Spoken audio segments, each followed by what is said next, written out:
Guyyaa kaleessaa jechuun kamisa muddee 9 bara 2021 hiriirri guddaan as magaalaa Waashingtan DC keessatti geggeessamee jira. Hiriira kanarratti dhalattoonni Oromoo guutummaa Ameerikaa irraa dhufan akkasumas sabaaf sablammoonniif abbootiin amantii adda addaarraa dhufan argamaniiru. Ajjeechaa Karrayyuutti raawwatame ilaalchisuudhaan mootummaan naannoo Oromiyaa torban darbe ibsa baasee ture. Ibsa kana keessatti ajjeechaa sana kan raawwate kan ofiisaa waraana bilisummaa Oromoo jechuun of waamu jechuun isaa ni yaadatama.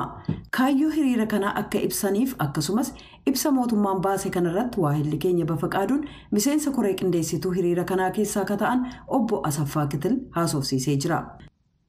Hiriirri har'aa kun akeekni isaa yakka mootummaan Itoophiyaa jedhamu kun Oromoo irratti geessisaa jirutti daangaa darbe sadarkaa yakka waraanaa fi yakka duguuggaa sanyiitti ol guddatee jira.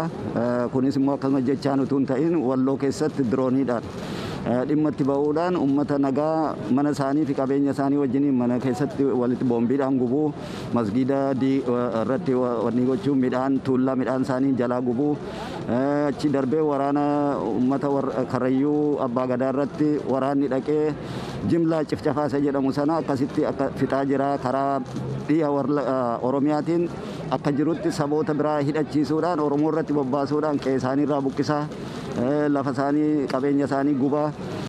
Amma iddoolee tokko sin kaaftaniitu Karrayyuu gara Wallaggaa bahaaf lixaasii kan kaastan jiru. Bakka sanarratti waan raawwatamaa jiru irratti mootummaan Itoophiyaa yeroo adda addaa ibsa kennaa jira.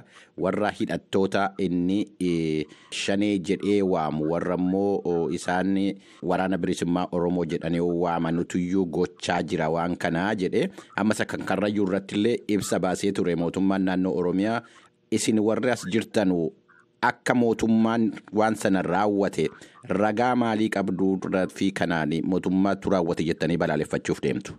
Karrayyuu kanatti kan raawwatame kun waan dhoksaatti yookiin dukkana keessatti raawwatame tun ta'in hawaasa keessatti utuu isaan jilarra jiranii maatii biraa ijoollee dubartii ijoollee biraa fuudhaniiti jarreen kana achiiti mootummaati waraana mootummaati itti marsee dhaqee qabee jarreen kana fuudhee ajjeesee warra achi lubbuudhaan baan nama lamatti ragaatti deebi'ee uummatatti miidiyaa addunyaa irratti BBC'tti hundumaatti himee jechuudha. Isa kana miidiyaa qabatamaa maatiin dubbatu utuu argamu waan ofii godhan tokko deebisanii shanee jedhanii kijiba oomishuu isaanii kun ragaama guddaadha jechuudha. Isa kanarraa ka'ee karaa dhiyaa kan jirus ofiisaa qaamuu hidhachiiseen kana godheetidha shanee jedhaa jechuudha malee imaammata akkasiillee hin qabanii waggaa dheeraadhaaf naannoo sana keessa socho'aa turanii gaaf tokkollee uummata saba biraa irratti tarkaanfii waan akkas fakkaatu tokko fudhatanii hin beekanii. Wanti kun kijibuma mootummaan kun ofiisaa hojjetee kijibanni oomishee addunyaa ittiin dogoggorsuudhaaf uummatallee ittiin burjaajessuudhaaf akka dubbatu hundinuu kan arguudha jechuudha.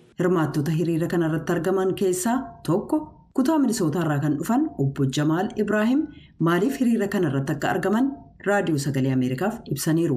Hayyeen maqaan kiyya Jamaal Ibraahim jedhama. Minisootaa irraa biyya Ameerikaa keessaa dhufe.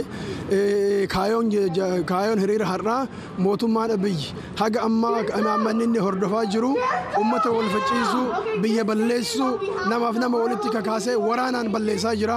Uummanni beelahaa jira. Beelli guddaan bu'aa jira. Dirooniidhaan uummata meeshaa harkaan qabne ajjeesaa jira. Xayyaaraadhaan uummata ajjeesaa jira. Lafarraa buqqisaa jira. Mana namaa gubaa jira. Dubartoota humnaan gudeedaa jira. Ijoollee humnaan fuudhee waraanatti oofaa jira.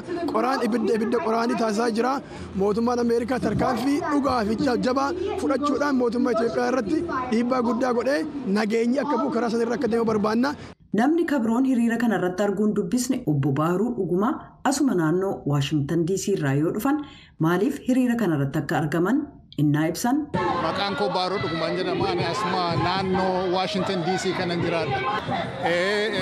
Hiriiroon har'aa kan nuyi baanee fi rakkoo biyya keenya keessa jiru sana biyyi lafaa akka inni baru akka inni dhaga'u dubbachuudhaafidha himachuudhaafidha. Keessumaa immoo irra darbee mootummaan amma jiru kun waan inni godhu kana akka inni dhiisu akka inni gargaaranii dhiisisuu danda'ani. Ittisuu akka danda'an himachuudhaafidha kan asitti walitti qabame. Hiriira guyyaa kaleessaa geggeessame irratti namoonni 100 hedduutti lakkaa'aman kan irratti argaman ta'uu poolisiin raadiyoo sagalee Ameerikaaf ibsee jira.